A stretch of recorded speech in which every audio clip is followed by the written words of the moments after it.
kapag isinusumbat mo na ang lahat ng itinulong mo. Kapag tumulong tayo sa kapwa natin, ang Diyos ang nagkakautang sa atin. Alam ng Diyos ang ginawa natin. Ang utos nga niya, hindi dapat malaman ng kanang kamay mo ang ginagawa ng kaliwang kamay mo. Meaning, kung pwede mong isikreto, gawin mo.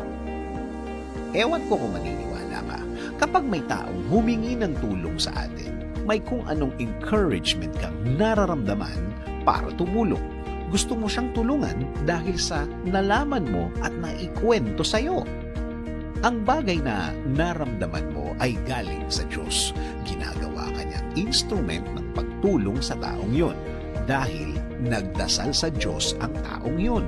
Ikaw ngayon ang dinaanan ng tulong na hiningi niya. At kahit kailan, hinding-hindi pinababayaan ng Diyos ang sino mang gagamitin niya para makatulong sa iba. So tama ang sinasabi ng mga tinutulungang tao. Diyos na ang bahalang gumanti sa'yo.